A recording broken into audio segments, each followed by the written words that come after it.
देता है ये तो बाद में पता चलेगा। हमारे यहाँ जहाँ मैं रहता जेके मंदिर में, वहाँ एक पटेल जी रहते थे, अभी तो चले गए उधर वो। तो मैं विद्यार्थी बनकर वहाँ गया था, मान जी महाराज ने वहाँ रखा था। तो हमारे पास जब विद्यार्थी आते थे बहुत मिलने के लिए, तो उनको बहुत तकलीफ़ होती थी, और तकलीफ़ होती थी तो मान जी महाराज से शिकायत करते थे वो, इसके पास तो मेला ही लगा रहता है। तो जब महाराज ये कहते थे तो हमको बड़ा बुरा लगता था, किंतु आज मैं समझता हूँ कि वो ठीक कहते थे, क्योंकि जितने ये इकट्ठे होंगे, संबंध जितने बढ़ेंगे, उतनी अशांति ही पैदा होगी। तो भगवान क्या करते हैं, भगवान अपने व्रत के संबंधों को महाराज कुठार बनकर काट देते हैं, कुठार बनकर काट देते हैं वो संबंध।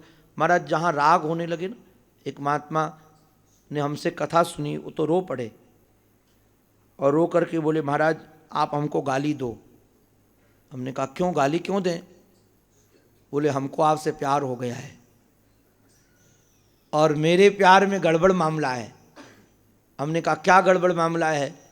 बोले मैं अपनी माँ से बहुत प्यार करता था तो माँ मर गई, फिर अपने भाई से हमको बहुत प्यार था तो भाई मर गया, मैं बाबा जी बन गया, फिर अपने गुरुजी से प्यार किया तो गुरुजी मर गए। तो मेरे को डर लगता है कि कहीं आपसे ज़्यादा प्यार हो जाए तो आप भी न खिसक जाओ, क्योंकि भगवान मेरे साथ संबंधियों को रहने नहीं देते हैं। मैं जिस जिस से संबंध जोड़ता हूं, भगवान उसी को हटा देते हैं हमारे सामने से रोड़ा समझ करके। सोचते हैं कि कहीं ये महाराज जड़ भरत न बन जाए। तो कहा आप हमको गाली दो, तो आप गाली दोगे तो कम से कम हम आपसे घृणा करेंगे, कहेंगे ठीक महात्मा नहीं है, हमसे हंसकर मत बोला करो। वो महात्मा है, इलाहाबाद में है, बोले हंसकर मत बोला करो आप हमसे, और हमको महाराज जी भी मत कहा करो, क्योंकि हमको डर लगने लगा है। तो हमने कहा ये देखिए, सच में स्वभृत्य संसार तरो कुठारम। भगवान अपने भृत्य के, देख स्वभृत्य शब्द का प्रयोग किया है अपने सेवक के, ये संसार के संबंधों को नहीं, जो भगवान का अपना हो गया है, स्व हो गया है, अपना आत्मीय हो गया है, अपना हो गया है, ठाकुर जी उसके संबंधों को काट देते हैं कुठारे बन करके।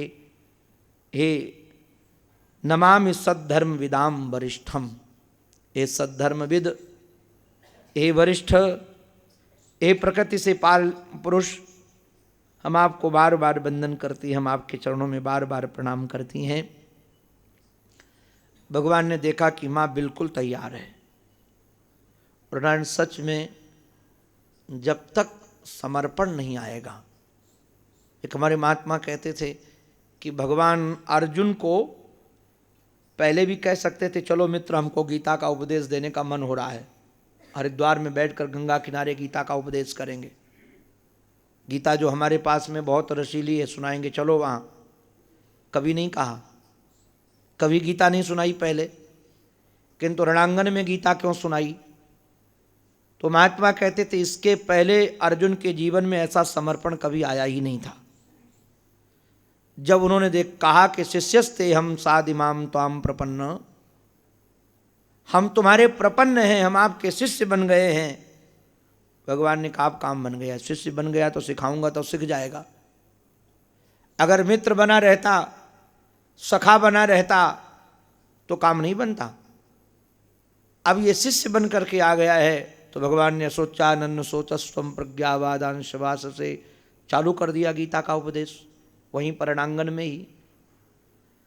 भगवान ने समझ लिया कि अब माँ के जीवन में वैराग्य है।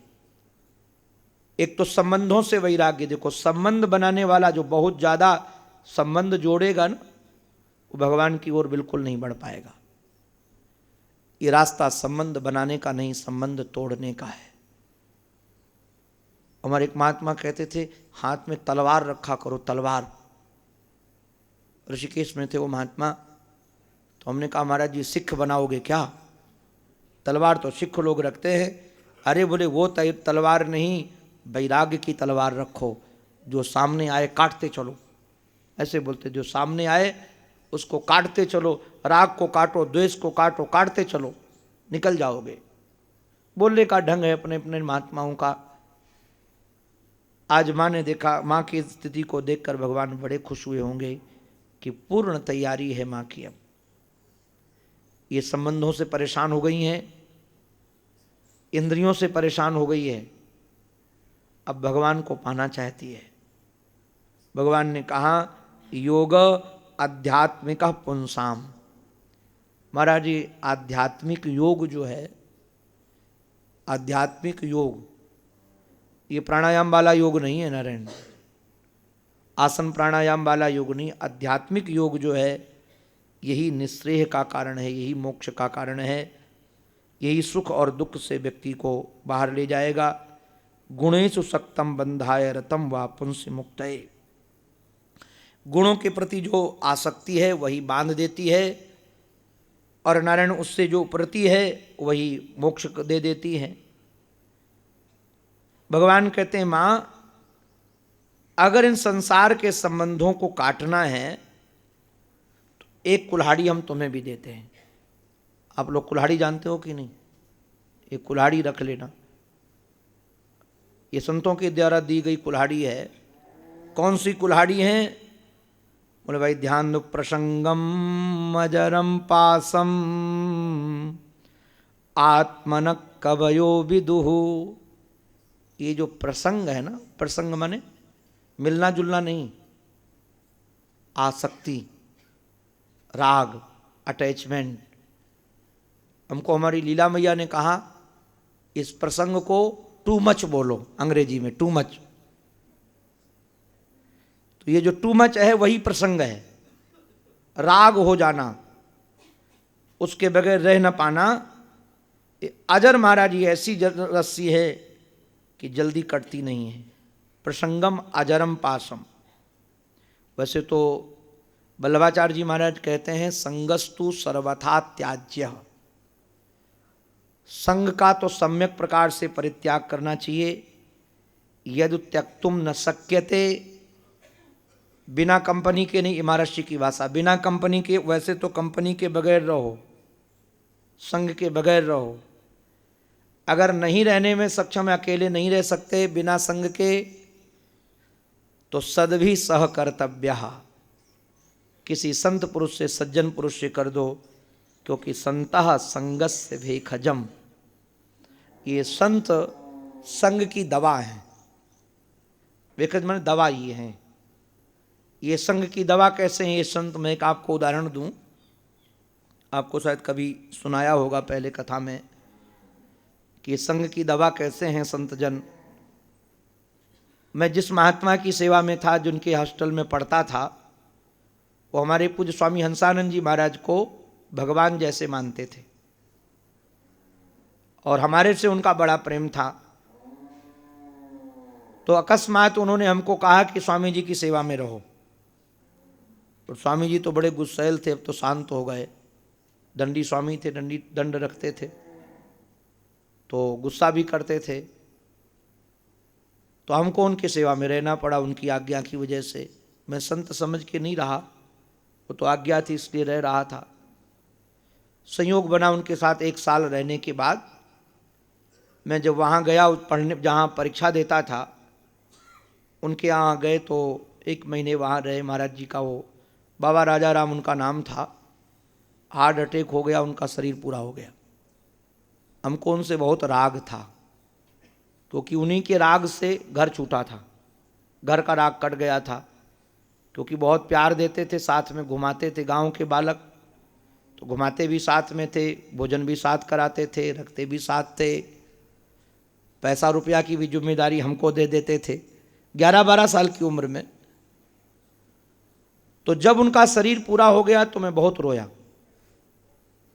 अब वहाँ के बाद जब स्वामी जी के पास में आया तो स्वामी जी को कहा कि महाराज जी, स्वामी जी गंगा किनारे बैठे थे, पूज्य बाबा राजा राम जी का शरीर पूरा हो गया। मेरा इतना कहना था, स्वामी जी थोड़ा ढीले बैठे थे, सीधा कमर की, ओम ओम ओम, एक बिंदु सिंधु में लीन हो गया। उसके बाद मैं सुनाने लगा कि हार्ट अटैक हुआ तो अमुक जगह ले गए, तो मेरे को बोले चुप रहो, मुर्दों की कथा नहीं कहते। मुझे बड़ी पीड़ा हुई। कमाल की बात है, वो इनको भगवान मानते थे और उनकी कथा भी सुनना नहीं चाहते। ये एक बार ये जानकारी ले तो लेते कि कैसे मर गए, क्या हुआ। उन्होंने कोई चर्चा ही नहीं करने दी, कुछ पूछा भी नहीं, कैसे मरे, क्यों मरे, कहाँ मरे। अरे मर गया सो मर गया। मुझे उस समय लगा कि ये देखो, इसका नाम महाराज, हमको लगा कि कमाल के साधु कैसे जो कथा ही नहीं सुनते। आज हमको लगता है कि सचमुच में इसी का नाम संत है। यही संग की दवा है, ये आसक्ति की दवा है। अब बार बार कथा उस मुर्दे की सुनाओ, ऐसे थे वो मर गए, फिर ये हुआ, तो रोते रहो। अरे जो स्वप्न टूटा सो टूटा, तारा टूटा सो टूटा। अब ये मुर्दों की कथा लेकर क्या बैठा जाए कि अमुक था अमुक था अमुक था। तो सच में ये प्रसंगम अजरम पाशम आत्मन कवयो विदुहु सएव साधु सुकृतो मोक्ष द्वारम अपाव्रतम। यही राग किसी साधु से हो जाए तो महाराज ये मोक्ष का दरवाजा खुल जाए। साधु की यहाँ पहचान बताई गई नारायण। साधु के श्रृंगार क्या है जरा सुन लीजिए। तितिक्षवा कारुणिका सुहृद सर्वदेहिनाम अजात शत्रव शांता साधव साधुभूषणा। पहला लक्षण साधु का तितिक्षु बनना, सहना, सर्दी सहन करो, गर्मी सहन करो, मान सहन करो, अपमान सहन करो। और नारायण दूसरी बात इसमें है, हृदय में करुणा हो। और सबका वह सुहृद है, सर्वदेही नाम सुहृदा।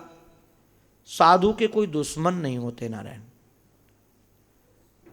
आप कहोगे साधु के दुश्मन नहीं होते, हम कई ऐसे साधु जानते जिनके बड़े दुश्मन हैं। तो नारायण साधु से कोई दुश्मनी माने, साधु किसी से दुश्मनी नहीं मानता। साधु का दुश्मन पैदा ही नहीं होता है। आप कहोगे साधु का दुश्मन क्यों नहीं? देखो हमारे यहाँ 3 कांड है नारायण, कर्म कांड, उपासना कांड और ज्ञान कांड। कर्म कांड के आधार पर यदि देखा जाए तो दुनिया में कोई किसी का दुश्मन बन ही नहीं सकेगा। आप कहोगे दुनिया में कोई कैसे दुश्मन नहीं बन सकेगा?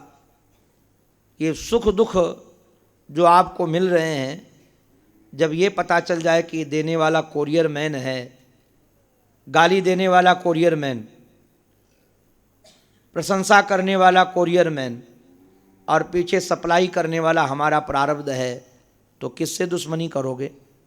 मैं कई बार लोगों से पूछता हूँ, मानो वृंदावन से हम आपको मिठाई भेजें प्रसाद बिहारी जी का, आप लोग आशा मत कीजिएगा कि मैं भेजूँगा, क्योंकि मेरे में प्रवृत्ति नहीं भेजने की। सच्ची बात तो ये है, अब बचपन से हम साधुओं के साथ रहे ना, तो लेने की आदत है, देने की है ही नहीं।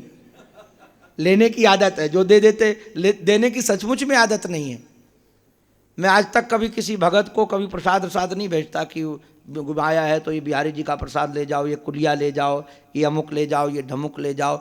मैं कभी लेकर भी नहीं गया कहीं किसी के पास भी कि बिहारी जी का प्रसाद है, ये बिहारी जी का माला है, ये ऐसा करो वैसा करो। हमारी खोपड़ी में फुरता ही नहीं है। कोई आता है सामने तो इसको प्रसाद देना ये भी नहीं फुरता है। कई बार रखा रहता है, कोई याद दिलाता है कि हाँ इनको देना है, तो उठा के दे देता हूँ। वो फुरता ही नहीं, मैं क्या करूँ। शायद भर में वो रहे ना बचपन से साधुओं के साथ में, ऐसे फक्कड़ों के साथ में, तो वो संस्कार पड़ गया है। वैसे व्यवहार में ये चाहिए, व्यवहार में तो जरूरी है, किंतु हम व्यवहार में फेल हो जाते हैं। तो मैं मिठाई भेजूंगा, इसकी आप आशा मत कीजिएगा, थोड़ा दृष्टांत समझ लीजिएगा।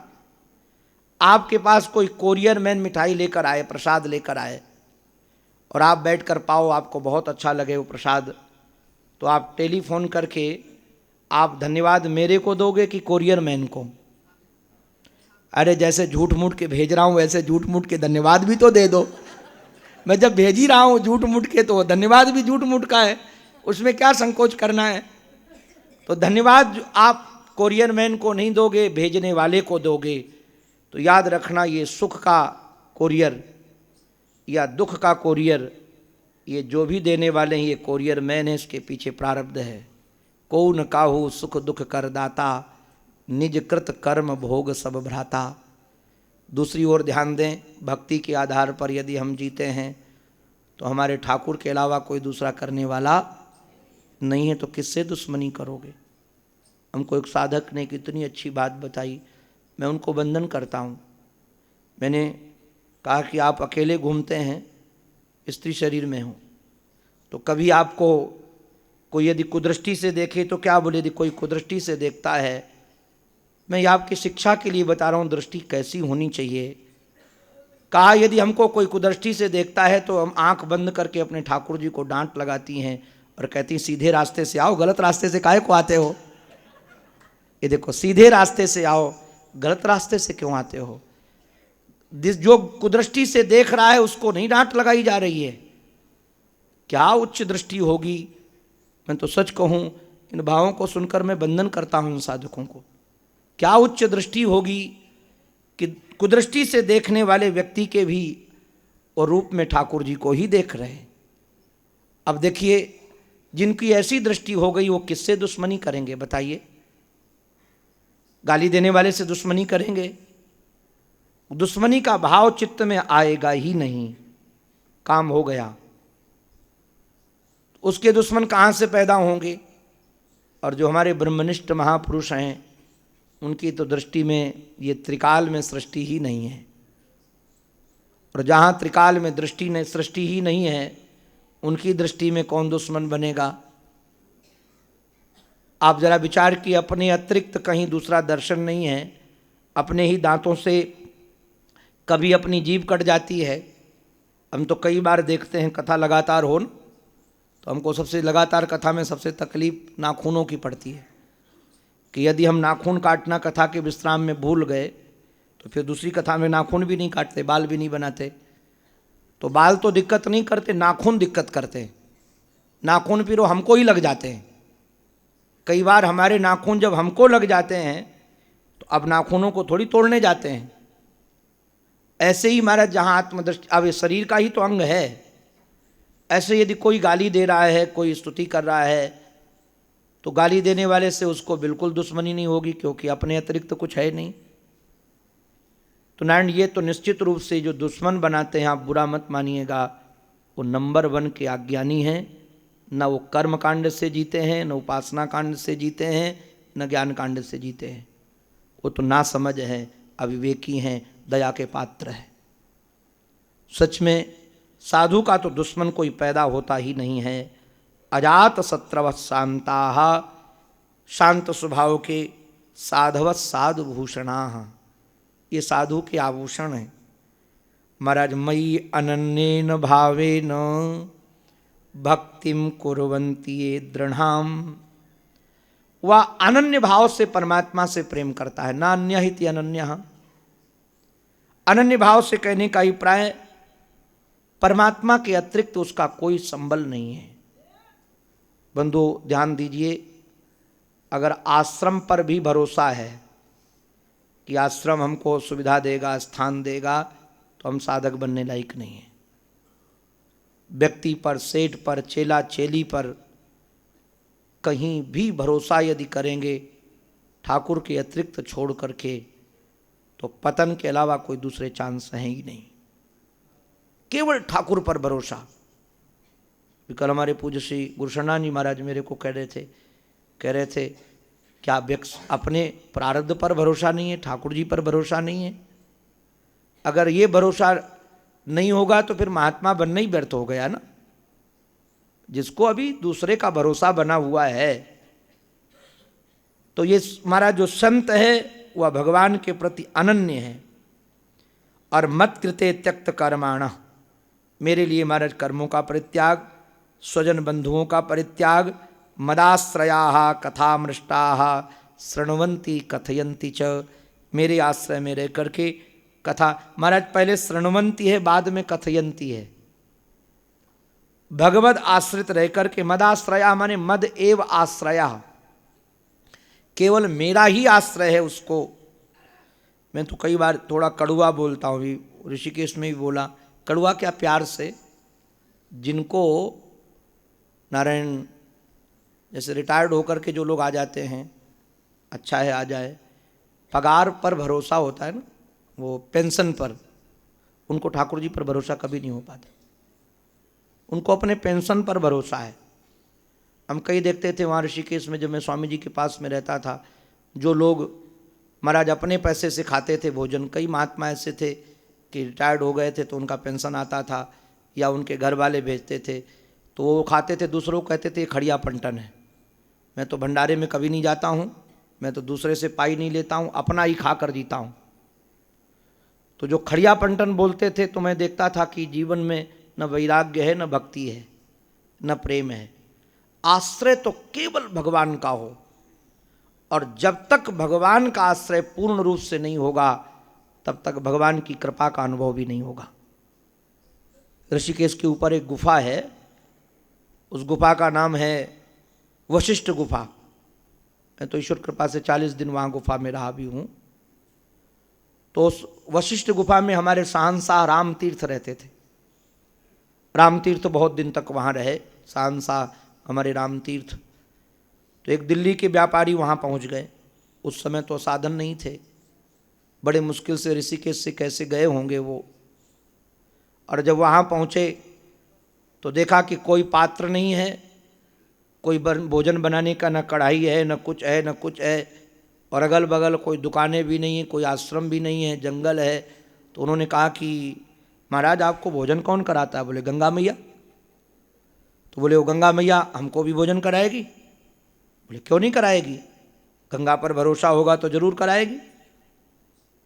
वो महाराज रुक गए कि हम देखते गंगा मैया हमको भोजन कैसे कराती है। पहला दिन बीत गया, सायंकाल तक कोई खिलाने नहीं आया। जब कोई खिलाने नहीं आया तो बोले कहाँ गई गंगा मैया, कुछ लाई तो है ही नहीं, कुछ खिलाया नहीं। तो बोले तेरे को भरोसा तो नहीं किसी दूसरे पर? तो उसने कहा माफ़ करना महाराज, रुपया रखे हैं तो मैं सोचता था ये गंगा मैया नहीं लाएंगी ना तो जाकर ऋषिकेश में कुछ खा आएंगे। तो बोले चल ये गंगा जी में फेंक। रुपया गंगा जी में फेंकवा दिया। और बाद में दूसरा दिन भी बीत गया महाराज। पहला दिन तो बीत गया, दूसरे दिन भी कोई नहीं आया खिलाने। अब उस महाराज व्यापारी को लगा होगा कि रुपया भी चला गया और कोई खिलाने वाला आया नहीं, बाबा के पता नहीं क्या होगा। किंतु बाद में महाराज उन्होंने गले में देखा कि एक सोने की जंजीर पड़ी थी, अंगूठी पड़ी थी सोने की। तो कहा कोई बात नहीं, रुपया चला गया तो चला गया, यह जंजीर बनी रहेगी तो इसको बेचकर तो काम बन जाएगा, खा लेंगे। दूसरा दिन शाम को बोले बाबा गंगा मैया तेरी कहाँ गई, अभी तक तो आई नहीं, यहाँ बहुत भूख लगी। बोले किसी का आश्रय है क्या, सच सच बता, गंगा के अतिरिक्त कोई अभी आश्रय है? बोले हाँ महाराज ये सोने का आश्रय है। बोले सोना निकाल फेंक। उसको भी निकलवा के फेंक दिया। अब वो सेठ सोचा अब तो कोई कारण नहीं, अगर अब गंगा नहीं लाई तो मरने के अलावा कोई साधन भी नहीं है। अब गंगा के अलावा कोई नहीं, तो आंख बंद करके कहता हे गंगा मैया अब तो आप ही कराओगी। और महाराज तृतीय दिवस प्रारंभ हुआ तो प्रातःकाल स्वयं गंगा माँ प्रकट होकर दिव्य पकवान खिलाया उन दोनों को। ये देखिए आपके जीवन में आश्रय कहाँ है, भरोसा कहाँ है? ये पैसे पर भरोसा है, आश्रम पर भरोसा है, लोगों पर भरोसा है, और भगवान पर भरोसा नहीं है तो भगवान का प्रेम कहाँ प्रकट होगा नारायण? केवल आश्रय एक यदि हो तो भगवान कहते मदाश्रयाः। मेरी कथा श्रवण करें और महाराज यदि सुनने वाले मिलें तो सुनाए भी। तपंती विविधास्तापा नैतान मदगत चेतसः। बाद में कहते माँ एते तएते साधव साध्वी। माँ नहीं कह रहे, माँ कहते तो ममता आती। महाराज जी संबंधों में ममता का जागरण हो जाता है, इसलिए हमारे संत लोग ये संबंध नहीं बढ़ाते, ये मैया और ये चाचा, ये ताऊ, ये गुरु बहन। अब देखिए भगवान की साक्षात माँ है। मैं इन श्लोकों को पढ़ रहा था, कहीं वो संबंधजनक संबोधन भगवान का नहीं है और माँ का भी कोई संबंधजनक संबोधन नहीं है। भूमन पहले संबोधन किया है, बाद में भगवान के चरणों में धर्म वरिष्ठ शब्द का संबोधन किया है। कहीं ये संबंधजनक संबंधों को बढ़ाने वाली जो महाराज संबोधन की प्रणाली है वह उन्होंने नहीं किया। कहते हैं हे साध्वी, ये संघों का परित्याग करने के लिए साधु का संग जरूरी है। जो संग दोष हराहिते, प्रार्थना करो कि ऐसे संत मिलें और प्रार्थना करो तो महाराज संत मिलने से 3 काम होंगे। सताम प्रसंगान मम वीर्य संविदो भवन्ति हृत कर्ण रसायना कथाः तज्जोषणादा सपवर्ग वर्तमनि श्रद्धा रतिर भक्तिरनुक्रमिष्यति।